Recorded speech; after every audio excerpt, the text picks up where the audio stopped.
अस्सलाम वालेकुम दोस्तों, वेलकम कहता हूं अपने YouTube channel inspire with Asim में।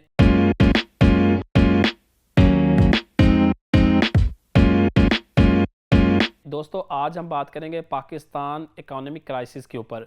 पाकिस्तान इस टाइम बदतरीन इकोनॉमिक क्राइसिस का सामना कर रहा है और पाकिस्तान में इन्फ्लेशन बढ़ता जा रहा है। पाकिस्तान की आवाम जो है वो इस टाइम 2 वक्त की रोटी को भी तरस रही है और वो बिजली के बिलों के नीचे भी दब चुकी है। पाकिस्तान की ये हालत क्यों हुई, आज हम इस वीडियो में इस पर बात करेंगे। पाकिस्तान के दोस्त एक एक करके पाकिस्तान से जुदा हो रहे हैं और पाकिस्तान का साथ देना नहीं चाहते। आखिर कहाँ गया चाइना, कहाँ गया सऊदी अरेबिया, यूएई और ईरान और तुर्की। पाकिस्तान के दोस्त भी इनकी मदद क्यों नहीं करने चाहते, आज हम वीडियो में इस पे बात करेंगे। पाकिस्तान के लिए आहिस्ता आहिस्ता मदद के सारे रास्ते बंद हो रहे हैं। आखिर ये मुल्क पाकिस्तान की मदद क्यों नहीं करना चाहते। वो जो कल तक पाकिस्तान के बहुत दरीना दोस्त थे, आज वो पाकिस्तान का साथ क्यों छोड़ रहे हैं। पाकिस्तान इस तरह अपनी तारीख की बदतरीन क्राइसिस का सामना कर रहा है। आखिर क्या वजह है कि Saudi Arabia, Dubai, China, America जैसे मुल्क पाकिस्तान को पैसा देते हुए डर रहे हैं। आखिर किस चीज़ का खर्चा है, पाकिस्तान क्राइसिस का सामना क्यों कर रहा है, समझते हैं अपनी इस वीडियो में। और आज हम अपनी सीरीज़ जो है पाकिस्तान फेसिंग क्राइसिस के अंदर जो है इसके बारे में मज़ीद क्लैरिटी लेके आएंगे। पाकिस्तान को क्राइसिस का सामना जिस वजह से करना पड़ रहा है उसमें है प्लानिंग का फुकदान। पाकिस्तान में प्रॉपर प्लानिंग नहीं की गई दोस्तों, लेकिन आप अपने कैरियर की प्लानिंग करके अपने फ्यूचर को सेव कर सकते हैं। यूसीपी अपने प्लेटफॉर्म से बेहतरीन एजुकेशन फ्राहम कर रहा है क्योंकि आजकल जो दौर है वो है कंप्यूटर साइंस का, आईटी का, सॉफ्टवेयर इंजीनियरिंग का, रोबोटिक्स का और कोडिंग का।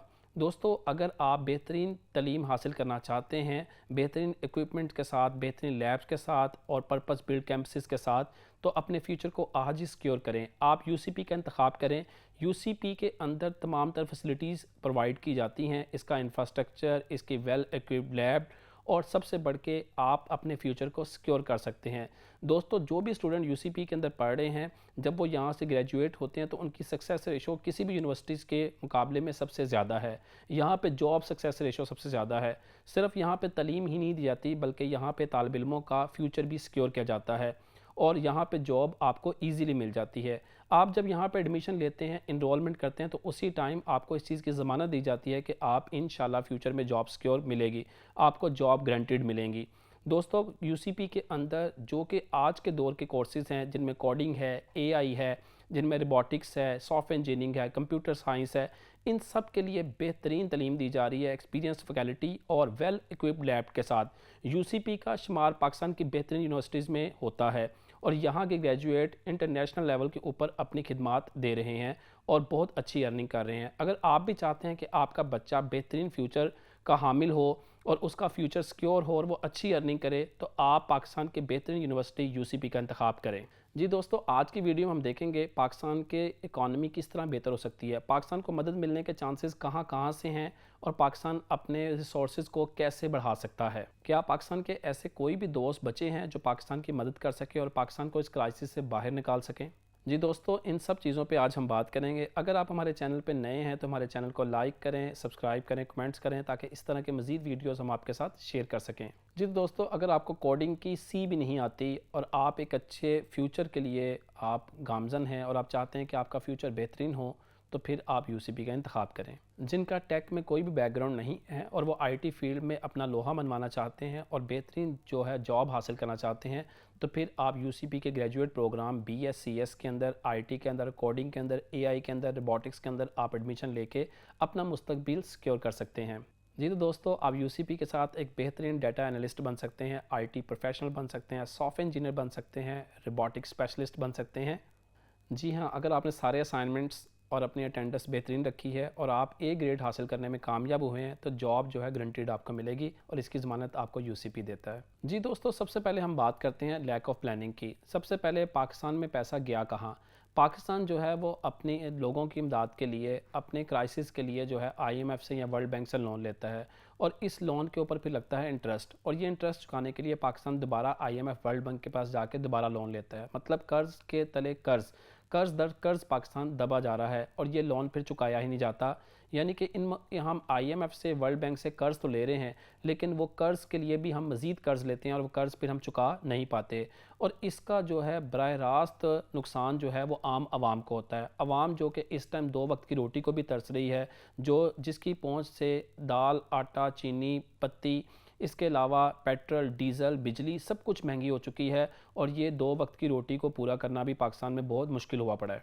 पाकिस्तान के जो हुक्मरान हैं उनको एड की लत लग चुकी है। पाकिस्तान को इमदाद लेने का एक चस्का लग गया है। पाकिस्तान जब भी आता है, कोई भी गवर्नमेंट आती है, वो IMF और वर्ल्ड बैंक के पास जाती है और लोन्स के लिए अपील्स करती हैं, जबकि पाकिस्तान में इस टाइम कर्ज जो है बहुत ज़्यादा बढ़ चुका है। IMF जो है ये बातें अच्छे तरीके से जानता है कि पाकिस्तान का जो पैसा है वो आम आवाम के ऊपर खर्च नहीं किया जा रहा, लेकिन फिर भी IMF पाकिस्तान को कर्ज की तीसरी बार अदायगी करने जा रहा है। IMF बेल आउट के 2 पार्ट होते हैं, एक होता है टेक्निकल रिव्यू और एक होता है staff level review. Technical review में पाकिस्तान ऑलरेडी पास हो चुका है। 2019 में जो फॉर्मर प्राइम मिनिस्टर है इमरान खान, उन्होंने IMF से $6 बिलियन लोन की अपील की थी, जिसमें से उनको $1.1 बिलियन जो है इमदाद दी गई। जी तो दोस्तों याद रखें, जब भी IMF या वर्ल्ड बैंक पाकिस्तान की मदद करते हैं तो पाकिस्तान की पॉलिसीज़ के अंदर इंटरफेयर भी करते हैं।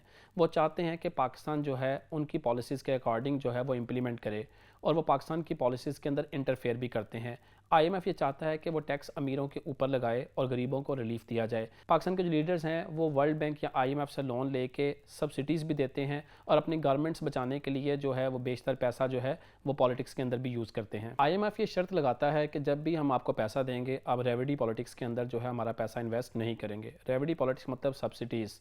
IMF ने पाकिस्तान जो है उसके ऊपर वॉच आउट पॉलिसी बहुत सख्त की हुई है और पाकिस्तान के लिए अब शराइत रखती हैं। IMF चाहता है कि अगर आप हमारा पैसा जो है वो सब्सिडीज़ में या पॉलिटिक्स में इस्तेमाल करेंगे तो हम आपको मज़ीद लोन नहीं देंगे। अगर आपको मज़ीद कर्ज चाहिए तो आप हमारी इन शराइत को पूरा करें, तब ही हम जाके आपको लोन फ्राहम कर सकेंगे। IMF चाहता है कि टैक्स नेट बढ़ाया जाए। यहाँ पे बेशतर आवाम जो है उसको रिलीफ दिया जा रहा है, वो टैक्स रडार में है ही नहीं, जबकि जो सैलरीड पर्सन हैं उन बुरी तरीके से पिट चुके हैं और उनके ऊपर बहुत ज़्यादा टैक्स लगाया गया। IMF चाहता है कि इन्फ्लेशन जो है वो 5 to 10% हो, लेकिन पाकिस्तान में इन्फ्लेशन जो है वो बेरोज़गारी, अनएम्प्लॉयमेंट और बढ़ती हुई महंगाई की शरह जो है वो 30 से 35% तक बढ़ चुकी है। पाकिस्तान की इस टाइम सिचुएशन बहुत बुरी है, एक तरफ कुआं तो एक तरफ खाई। पाकिस्तान में अगर जो है वो सब्सिडीज़ बंद कर दी जाएँ तो आवाम जो है वो गवर्नमेंट के अगेंस्ट हो जाएगी, और अगर सब्सिडीज़ दी जाएँ तो फिर वर्ल्ड बैंक और IMF नाराज़ हो जाता है। पाकिस्तान इस टाइम बुरी तरह से फंस चुका है क्राइसिस के अंदर। IMF ये सब कुछ जानता है, लेकिन वो लोन देने से मना नहीं कर रहा, लेकिन वो डिले टैक्टिक्स यूज़ कर रहा है ताकि पाकिस्तान पहले उसकी शराइत को पूरा करे और उसके बाद उसको लोन दिया जाए। IMF जानता है कि आज नहीं तो कल पाकिस्तान को ये शराइत माननी पड़ेंगी, ताकि वो ये शराइत मानते हुए टैक्स रडार को बढ़ाएगा, तभी जाके वो ये लोन की रकम चुका पाएगा। नंबर 3 पे हमारे पास आता है ये दोस्ती हम नहीं छोड़ेंगे। दोस्तों, पाकिस्तान के दोस्त जिसमें UAE, कतर, सऊदीया हमेशा पाकिस्तान की मदद को तैयार रहते हैं। 2018 में सऊदीया ने पाकिस्तान को $6.2 बिलियन की मदद की, तो ये मदद पाकिस्तान के लिए बहुत खुशाइन साबित हुई। और फिर 2019 में $3 बिलियन का ऑयल पाकिस्तान को दिया गया और पाकिस्तान को 2021 में भी $3 बिलियन की मदद की गई। 2022 में $8 बिलियन की मदद की गई और इसी तरह से पिछले ही साल में कतर ने पाकिस्तान को $200 मिलियन की मदद की, जो कि एक बहुत बड़ी रकम बनती है, और ये कहा कि आप पाकिस्तान में छोटे छोटे बिजनेस को ग्रो करें। UAE ने पाकिस्तान की बहुत मदद की है और $2 बिलियन एक बार और इसी तरह से $3 बिलियन एक बार मदद की, और वो चाहते हैं कि पाकिस्तान की जितनी भी कंपनीज़ हैं उनके शेयर वो परचेज़ कर सकते हैं, उनको प्राइवेटाइज़ करके, ताकि जो है वो ज़्यादा से ज़्यादा यहाँ पे इनकम जनरेट की जा सके और यहाँ पे साथ साथ जो लेबर है उसके मौके भी पैदा किए जा सकें।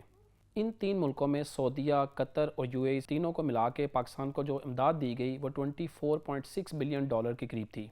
दोस्तों, ऐसे भी कुछ मुल्क हैं, ऐसे ममालिक भी हैं जिन्होंने पाकिस्तान के पैसे से मदद तो नहीं की, लेकिन मुख्तलिफ वसाइल से मदद की, जिसमें ईरान आता है। ईरान और पाकिस्तान के दरमियान गैस पाइपलाइन का मंसूबा जो है वो काफ़ी देर से तख़ीर का शिकार है। ये मंसूबा 1950 से शुरू हुआ और 1999 में ईरान ने अपनी साइड की जो गैस पाइपलाइन है वो मुकम्मल कर दी, लेकिन पाकिस्तान ने आज तक अपनी साइड की जो गैस पाइपलाइन है वो मुकम्मल नहीं की, जिसकी वजह से ईरान को बहुत ज़्यादा नुकसान हो रहा है। और ईरान ने अब ये शर्त रख दी है कि अगर 2024 तक आपने ये गैस पाइपलाइन मुकम्मल नहीं की तो हम आपसे $18 बिलियन जो है फ़ाइन वसूल करेंगे, जो कि एक बहुत बड़ी रकम बनती है। जी दोस्तों, सबसे ज़्यादा अगर हम बात करें जिसने पाकिस्तान को फाइनेंशियली सपोर्ट किया तो वो है चाइना। चाइना पाकिस्तान के बड़े भाई का किरदार अदा करता है। अब तक चाइना ने पाकिस्तान को $30 बिलियन की अब तक मदद कर दी है। इट मींस दैट कि पाकिस्तान के जितने भी दोस्त हैं उनमें सबसे ज़्यादा दोस्ती जो है वो चाइना ने भाई, और पाकिस्तान को बहुत ज़्यादा कर्ज दिया और उसकी इमदाद की ताकि पाकिस्तान की आवाम के लिए खुशहाली आ सके। लेकिन दोस्तों, चाइना ने पाकिस्तान की मदद तो की, लेकिन इसके साथ साथ सी पैक मनसूबा जो कि चाइना के साथ था, चाइना ने कहा इस सी पैक का सारे के सारी जो है वो ठेकेदारी हमारे पास होगी। यहाँ पे जितना भी एम्प्लॉय होगा वो हमारा काम करेगा। आप जितना भी पैसा हमसे ले रहे हो वो सारा चाइनीज़ बैंक में रखें ताकि जितना भी रेवेन्यू यहाँ से जनरेट होके उसको डायरेक्ट फ़ायदा चाइना को हो सके। दोस्तों, इसके साथ साथ चाइना ने ना सिर्फ अपने एम्प्लॉयज़ को यहाँ भेजा और अपने दूसरे मुल्क पाकिस्तान के अंदर अपनी जो है इजारादारी भी कायम की। रेवेन्यू जनरेट हुआ जिसका डायरेक्ट फ़ायदा चाइनीज़ अवाम को हुआ। दोस्तों, 3 इसके मेन जो हैं वो गोल्स हैं। सबसे पहले इन ममालिक ने, इन दोस्तों ने पाकिस्तान की मदद क्यों की? नंबर 1 आता है ह्यूमैनिटी। ये चाहते हैं कि पाकिस्तान के अंदर इस्तेकाम रहे, पाकिस्तान की आवाम जो है उनमें पैनिक क्रिएट ना हो और इनको रोज़गार इनका बढ़ता जाए, इनको रिलीफ दिया जाए, मुख्तलिफ सब्सिडीज़ दी जाएँ, इसलिए वो पाकिस्तान को लोन्स देते रहे। नंबर 2 पे आता है कॉमन इंटरेस्ट, क्योंकि ये सारे मुस्लिम ममालिक हैं, जबकि इसमें चाइना जो है वो एक गैर मुस्लिम कंट्री है लेकिन पाकिस्तान के साथ बरादराना ताल्लुक़ हैं, और ये चाहते हैं कि इन सब के कॉमन म्यूचुअल बेनिफिट्स हैं, इसलिए कॉमन इंटरेस्ट के ऊपर पाकिस्तान की मदद की गई। तीसरा है इकनॉमिक इंटरेस्ट, जो है ये मुल्कों ने पाकिस्तान को पैसा दिया इकॉनमिक इंटरेस्ट के ऊपर, लेकिन अब आहिस्ता आहिस्ता चाइना भी सी पैक मनसूबे को स्लो डाउन कर रहा है और वो पाकिस्तान को सी पैक के ऊपर मज़ीद पैसे नहीं दे रहा। पाकिस्तान ने एक अलायंस बनाने की कोशिश की जिसकी वजह से सऊदीया नाराज़ हो गया और अब वो पाकिस्तान की मज़ीद इमदाद करने के लिए कड़ी शराइत रख रहा है कि पाकिस्तान पहले अपनी शराइत को पूरा करे। दोस्तों, अब IMF और वर्ल्ड बैंक में पाकिस्तान और श्रीलंका और बांग्लादेश जैसे ममालिक नहीं आते, वो इनकी मदद नहीं करना चाहते क्योंकि उनकी इकॉनमी बुरे तरीके से डीस्टेबलाइज हो चुकी है और ये बात पाकिस्तान भी समझ चुका है। दोस्तों, पाकिस्तान के अंदर जो है प्लानिंग का फुकदान है। पाकिस्तान में अगर आप बेशतर सिटीज़ देखें तो उनको जो है प्लान जो है डिज़ाइन किया गया। पाकिस्तान में अपॉर्चुनिटीज़ क्रिएट नहीं की गई। पाकिस्तान में फ्लड आते हैं, यहाँ पर सैलाब आते हैं, लेकिन इसके लिए कोई बंदोबस्त नहीं किए जा रहे। पाकिस्तान में जो वेदर है वो ड्रास्टिकली चेंज हो रहा है। पाकिस्तान में क्लाइमेट टोटल चेंज हो रहा है। पाकिस्तान में अनएम्प्लॉयमेंट बढ़ रही है। पाकिस्तान में क्राइसिस बढ़ रहे हैं। पाकिस्तान की GDP जो है ग्रोथ रुक चुकी है। दोस्तों, अगर पाकिस्तान ने ये वसाइल यहाँ पे ना बनाए, ये वसाइल ना प्रोड्यूस किए, तो पाकिस्तान की जो यूथ है जो हर साल जो कि बेशतर अवाम पाकिस्तान को छोड़ जाती है, 2023 में तकरीबन 16.5 लाख के करीब जो है स्टूडेंट्स और लोग जो है जॉब और स्टडीज़ के लिए बाहर के ममालिक में, अब्रॉड्स में चले गए ताकि वो बेहतर मुस्तकबिल की तलाश के लिए यहाँ से गए। इट मीन्स दैट कि पाकिस्तान के अंदर अनएम्प्लॉयमेंट बढ़ रही है। पाकिस्तान को ऐसे इकदाम लेने पड़ेंगे जो कि पाकिस्तान की आवाम के लिए खुशहाली पैदा कर सकें, पाकिस्तान को क्राइसिस से निकाल सकें, और यही मेन रीज़न है कि पाकिस्तान को अपना बजट जो है उसको बहुत फ्रेंडली बनाना पड़ेगा। पाकिस्तान को बेशतर जो पैसा है वो इन्वेस्ट करना पड़ेगा पाकिस्तान की आम आवाम के लिए, ना कि कर्ज़ की अदायगी के लिए और दूसरे मकासद के लिए। दोस्तों, उम्मीद है कि आपको ये वीडियो पसंद आई होगी। इस तरह की मज़ीद वीडियोज़ के लिए हमारे चैनल को लाइक करें, सब्सक्राइब करें। अपना बहुत सा ख्याल रखिएगा। अल्लाह हाफ़िज़।